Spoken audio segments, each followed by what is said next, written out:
पुंडरीकाक्षं सभायाभ्यन्तरा शुचि सर्वं पवित्रमेव च। पुष्प लेके गणेश जी भगवान का ध्यान कर लेंगे। ओम गजाननं भूतगणाधिसेवितं कवित्तजम्बू फलचारु भक्षणं उमासुतं शोकविनाशकारकं नमामि विघ्नेश्वर पाद पंकजं। सिद्धिबुद्धि सहिताय श्रीमन्महागणाधिपतये नमः। महामंगलमूर्तये नमः। ध्यानं समर्पयामि। पुनः पुष्प लेके व्यासपीठ पर विराजमान माँ भगवती माँ सरस्वती का ध्यान। ओम या कुंदेन्दु तुषार हार धवला या शुभ्र वस्त्रावृता या वीणा वरदंड मंडित करा या श्वेत पद्मासना या ब्रह्माच्युत शंकरा प्रभृतिभिर देवै सदा वंदिता सामा पातु सरस्वती भगवती नियशेष जाड्यापहा। ओम सरस्वत्यै नमः। विद्याप्रदात्यै नमः। श्रीमद्भागवत महापुराणाय नमः। मंत्रपुष्पांजलिं समर्पयामि। सर्वोपचारार्थे अलंकरणार्थे गंधाक्षत पुष्पाणि पुष्पमालायां समर्पयामि। फलतांबूल द्रव्यादिकं समर्पयामि। त्वं वैष्णवी शक्तिनंत वीर्या विश्वस्य बीजं परमासि माया सम्मोहितं देवि समस्तमेतत् त्वं मे प्रसन्ना भुवि मोक्ति हेतु। ओम सरस्वत्यै नमः। पुनः पुष्प लेकर व्यासपीठ पर विराजमान पूज्य सद्गुरुदेव व्यास जी भगवान का ध्यान। ओम अखंड मंडलाकारं व्याप्तं येन चराचरं तत्पदं दर्शितं येन तस्मै श्री गुरवे नमः। गुरुर्ब्रह्मा गुरुर्विष्णु गुरुर्देवो महेश्वर गुरुर्साक्षात् परं ब्रह्म तस्मै श्री गुरवे नमः। व्यासपीठस्थ देवताभ्यो नमः। मंत्रपुष्पांजलिं समर्पयामि। हस्तयोर्घ्यं भूमिदेवाग्रजन्मासीत् त्वं विप्रा पुरुषोत्तम प्रत्यक्षो यज्ञपुरुषो अरेगो यं प्रतिगृह्यताम् गन्धविलेपनम्। ओम नमो सुनन्दाय सहस्रमूर्तये सहस्रपादाशिशोर्भावे सहस्रनामने पुरुषाय शाश्वते सहस्रकोटि युगधारणे नमः। एभिर्वृणुद्रव्यैः पत्रपुष्पपुङ्गी फलवासो वस्त्र अलङ्कारादिभिः सहिताः भो ब्राह्मण श्रीवन रामकथा वाचन व्यासत्वकर्मणि निमित्तकं त्वामहं वृणे।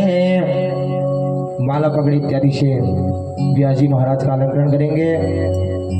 व्यासाय विष्णु रूपाय व्यासदेवाय विष्णवे नमो वे ब्रह्मनिधये वासिष्ठाय नमो नमः। नीराजनम्। ओम इदगम हविः प्रजनम मे असुरसवीरगम सर्वगणगम स्वस्तये आत्मसनि प्रजा सनि पशु सनि लोक सैन्य भय सनि अग्निः प्रजा बहुला मे करोत्पन्नं पयोरेतो अस्मासु दत्ता। जय जय श्री वेदव्यासाय नमः। नीराजनं समर्पयामि। जलेन शीतलीकरणं पुष्पे देवताभिवन्दनं। मंत्र पुष्पांजलि। पुष्प लेके हाथ जोड़ लेंगे ध्यान कर लेंगे। ओम व्यासाय विष्णु रूपाय व्यास रूपाय विष्णवे नमो वे ब्रह्मनिधये वासिष्ठाय नमो नमः। मंत्र पुष्पांजलिं समर्पयामि।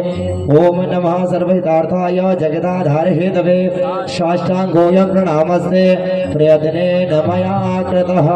व्यासपीठस्थ देवताः प्रियतां न मम प्रसन्ना भव वरदा भवः सत्याः सन्तु यजमानस्य कामाः। बोल व्यासदेव भगवान की श्री रामचंद्र भगवान की जगत जननी सीता माता की पवन सुत हनुमान की बोल वृंदावन बिहारी लाल की जय हो। बोलो सच्चे दरबार की जय हो। कृष्ण वासुदेवाय हरे परमात्मने प्रणतः क्लेशनाशाय गोविंदाय नमो नमः। ओम नमो भगवते रुद्राय ओम नमो भगवते वासुदेवाय। आप लोग देख रहे हैं हिमालय स्वराज सेवा ट्रस्ट द्वारा आयोजित श्री राम कथा का अष्टम दिवस की कथा का शुभारंभ श्री हेड़ा खान 1008 हेड़ा खान आश्रम हल्द्वानी से। स्वस्ति श्री गणेशाय नमः। हरि ओम। स्वस्ति श्री परमात्मने नमः। हरि ओम। श्री इष्टदेवाय नमः। हरि ओम।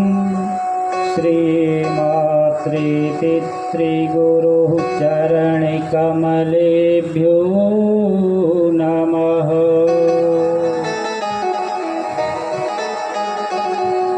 वक्रतुण्ड महाकाय सूर्यकोटि समप्रभा निर्विघ्नं कुरु मे देवा सर्वकार्येषु सर्वदा।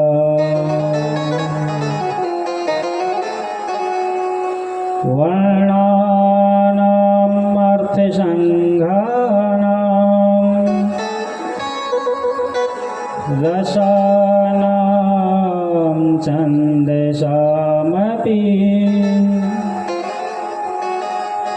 मङ्गलानां च कर्तारौ वन्दे वाणी विनायकौ। सरस्वती नमस्तुभ्यं वरदे कामरूपिणी विश्वरूपी विशालाक्षी विद्यां देहि सरस्वती। व्यासाय विष्णुरूपाय व्यासरूपाय विष्णवे नमो वै ब्रह्मनिधये वासिष्ठाय नमो नमः। सर्वमङ्गलमाङ्गल्ये शिवे सर्वार्थसाधिके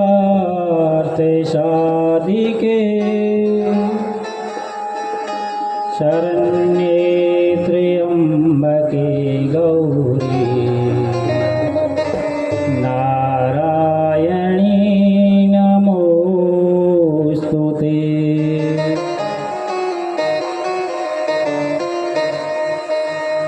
ध्याये नित्यं महेशं रजतग्रनिभं चारुचन्द्रावतंसं कर्पूरगौरं करुणावतारं संसारसारं भुजगेन्द्रहारं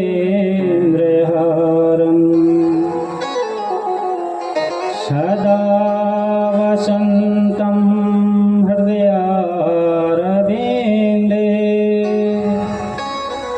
भवं भवानी सहितं नमामि। राधा मेरी स्वामिनी मैं राधे को दास जन्म जन्म मोहे दीजिए इन चरण में वास। आए हो तो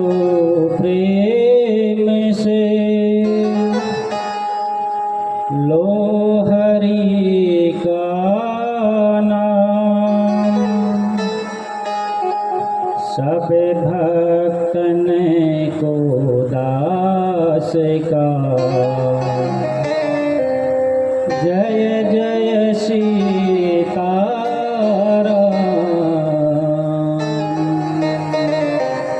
जय जय राधे श्याम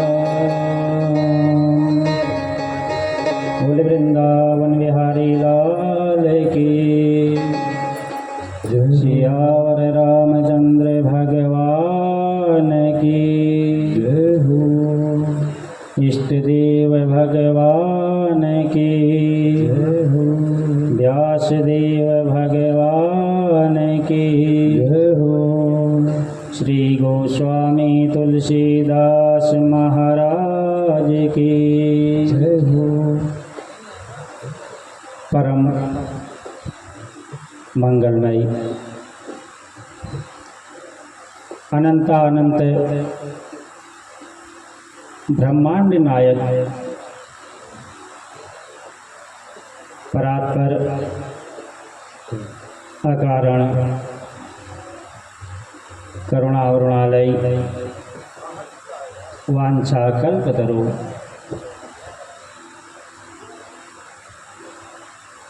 प्रभु की वांग्मय प्रतिस्वरूपा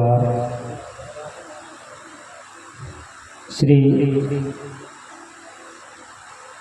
सीतारामचंद्र भगवान के चरणों में कोटि कोटि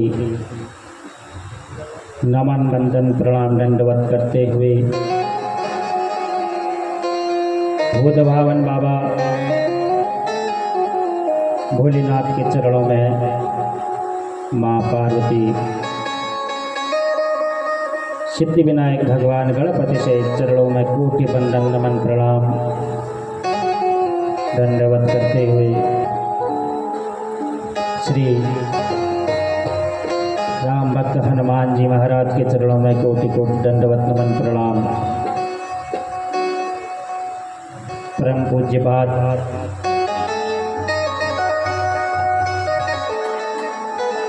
श्री वेद व्यास जी भगवान के चरणों में कोटि कोटि नमन वंदन प्रणाम परम पूज्यपाद श्री गोस्वामी तुलसीदास जी महाराज के चरणों में कोटि कोटि नमन वंदन प्रणाम।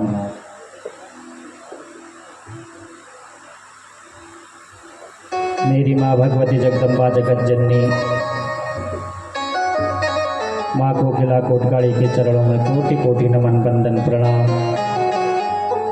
माँ जगदम्बा हाट कालिका देवी माँ भगवती को नमन प्रणाम दंडवत। समस्त संत वर्ग बाबा हाड़ा खान गुरुपद चरणों में समस्त संत समाज पवित्र परम चरणों को नमन दंडवत प्रणाम करते हुए समस्त इष्ट कुल भूमि देवताओं को नमन दंडवत प्रणाम करते हुए नवग्रहादि देवताओं को सभी स्थापित आवाहित देवता इष्ट देवता क्षेत्र देवता कुल देवता भूमि देवता बाबा हेड़ा खान मंदिर रागण में स्थापित सभी देवी देवताओं को नमन दंडवत प्रणाम करते हुए सभी से विनम्र निवेदन करते हुए आग्रह करता हूँ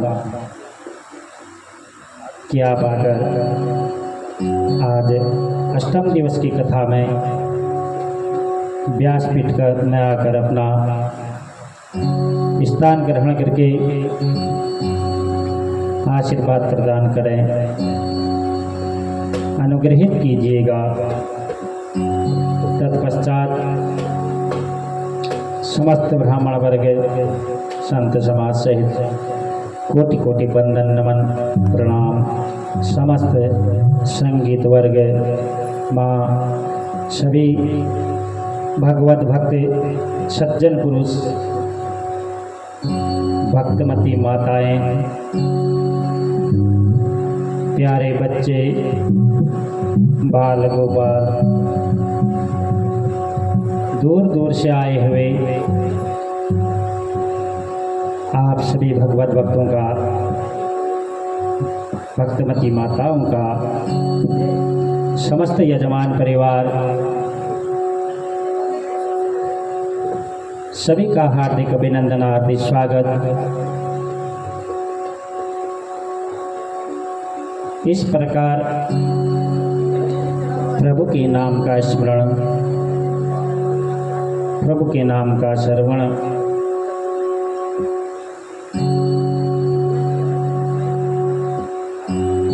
यह सब भगवत भक्ति से ही प्राप्त हो सकता है। मैं तो सज्जनों ये कहता हूँ, यह सब माँ भगवती जगत जगनी जगदम्बा जब विशेष कृपा करती है ना, विशेष बाह पकड़ती है, तब इस प्रकार का शुभ अवसर प्राप्त होता है।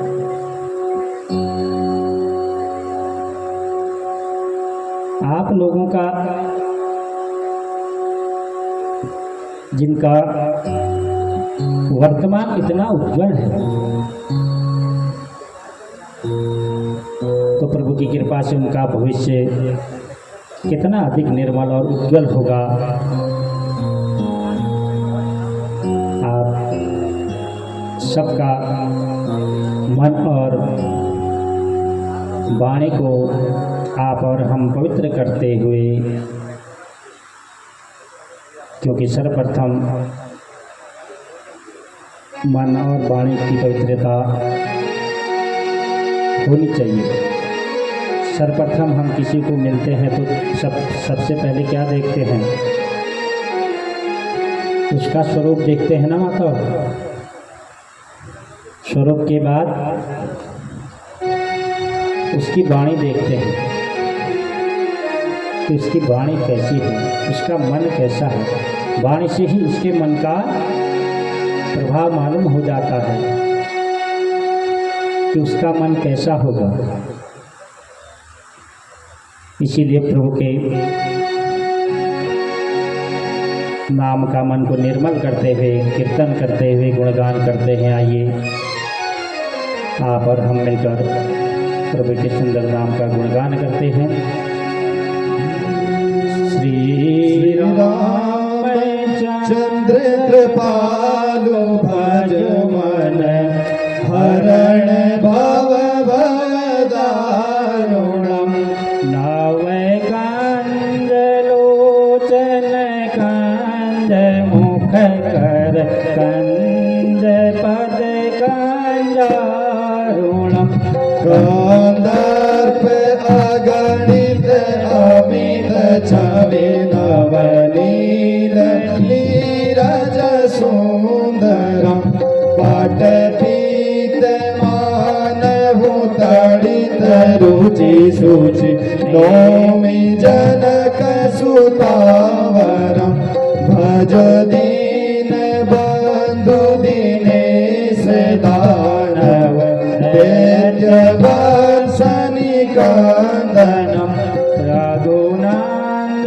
आनंद कंद कौशल चंद दशरथ नंदनम सिर मकुट कुंडल तिलक चारु उदार अंग विभूषणम आजानु भुज सर चाप धर संग्राम जित खर दूषणम इति वदति तुलसीदास संगर शेष मुनि मन रंजनम मम हृदय कंज निवास करो कामादि खरदल कंजनम मम जाहि राचो मिलहि सोबर सहज सुंदर सावरो निदान सुजान शील स्नेह जानत रावरो एहि भांति गौरी अशीष सुनहि सहित ही हर्षित अली तुलसी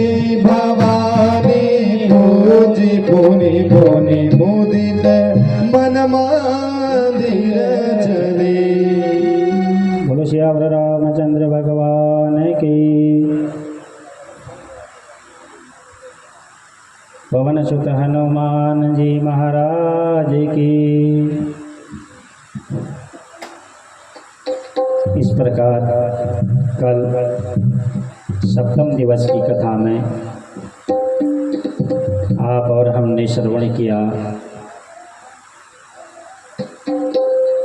किस प्रकार प्रभु ने हनुमान जी महाराज को लंका भेजा। हनुमान जी महाराज लंका जाकर लंका दहन करके वापस आए, माता की खोज करके आए। तत्पश्चात समुद्र में पुल का बंधन हुआ, पुल बांध लिया गया। पुल बंधन होने के बाद प्रभु ने राम सेतु का निर्माण कराया, बाबा भूत भावन भोलेनाथ का पूजन किया, जो रामेश्वरम के नाम से आज भी प्रचलित है। आज सप्तम दिवस की कथा में प्रभु श्री राम सुग्रीव, अंगद, समस्त वानर सेना सहित हनुमान जी महाराज, जामवंत जी, समस्त वानर सेना को लेकर प्रभु लंका में प्रवेश किया। रात्रि विश्राम के तत्पश्चात सुबह प्रातः काल प्रभु उठे, स्नान ध्यान किया। इहा प्रातः जागे रघुराई, पूछा मत सब सचिव बुलाई। इहा प्रातः जागे रघुराई, पूछा मत सब सचिव बुलाई। कहूँ बेगी का करी उपाय, नामवंत कह पद सिरुनाई। सुनो सर्वज्ञ सकल उर्वासी, कोटि बल तेज द्रम गुण राशि। मंत्र कहूँ निज मति अनुसारा, दूत पठाई अदारी कुमारा। गोस्वामी तुलसीदास जी महाराज लिखते हैं, प्रातः काल उठकर प्रभु ने यह प्रातः जागे रघुराई, पूछा मत सब सचिव बुलाए। श्री जामवंत जी महाराज को बुलाया, चरणों में वंदन किया, प्रणाम किया।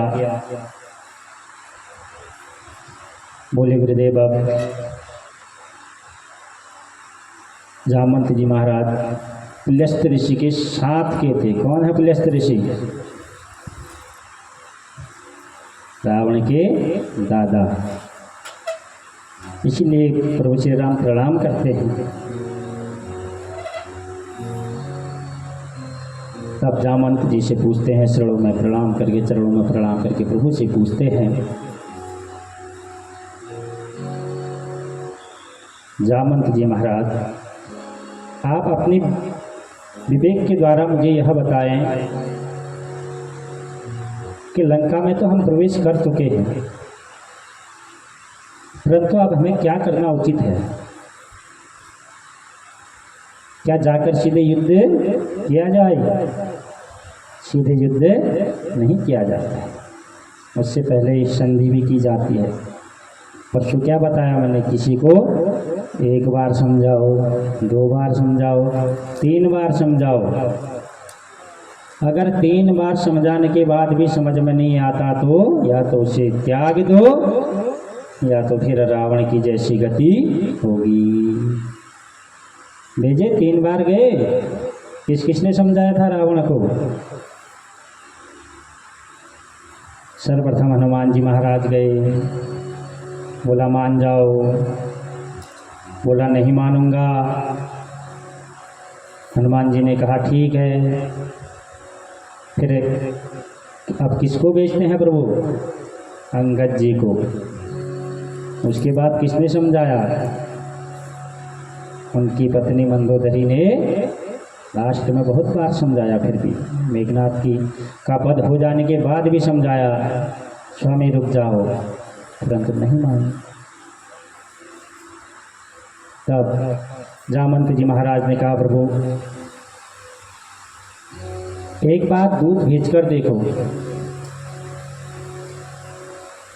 मान गया तो ठीक, नहीं माना तो फिर आगे चलेंगे, आगे बढ़ेंगे और युद्ध ही करना पड़ेगा। क्या आया था? सट सन विनय कुटिल सन, सुंदरकांड में है। सट मूर्ख के साथ अगर विनयता से बात करोगे तो उसकी समझ में नहीं आती, उसके साथ उसी प्रकार व्यवहार करना पड़ता है। तब प्रभु श्री राम ने अंगद को बुलाया, कहा, बाली पुत्र तुम जाओ, एक बार रावण को फिर कोशिश करो कि भैया मान जा।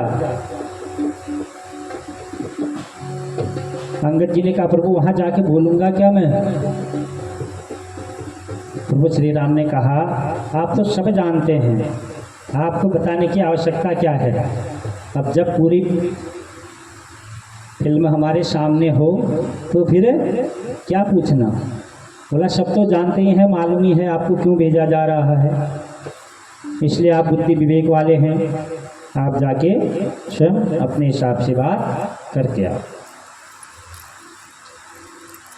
लंका में प्रवेश किया,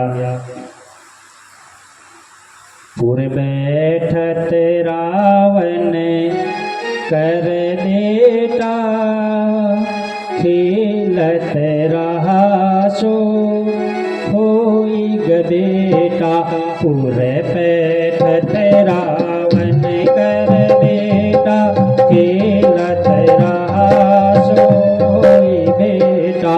बात ही बात करस बढ़ियाई, जुगल अतुल बल मुनि तरुणाई। गोस्वामी तुलसीदास जी महाराज लिखते हैं, पुर बैठत रावण कर बेटा। कौन बैठा है? रावण का बेटा बैठा है। जब प्रभु को अंगद को देखा तो अंगद से युद्ध करने लग गया। बोला, कौन हो भाई, कहाँ जा रहे हो? बिना पूछे हमारे घर में प्रवेश कैसे किया, हमारे लंका में प्रवेश? हम भी पूछते हैं ना, कौन हो, कहाँ जा रहे हो अगर अनजान कोई व्यक्ति आता है तो। बोला, मैं अंगद हूँ। बोला, कौन अंगद? जैसे बोला, मैं राम जी का सेवक हूँ, तो वह लड़ पड़ा। तब अंगद ने एक लात उसकी छाती पर मारा। वह वहां से जाकर कहाँ गिरा? जहां रावण बैठा था। फिर अंगद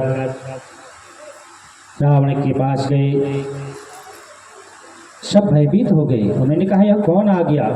देखा तो यह तो बंदर है, ये कहीं वही बंदर तो नहीं आ गया जिसने पूरी लंका तहस नहस करी? से एक बार से इसे देख लो भैया। वहाँ देखा तो उन्होंने कहा, ना ना वो नहीं है, कोई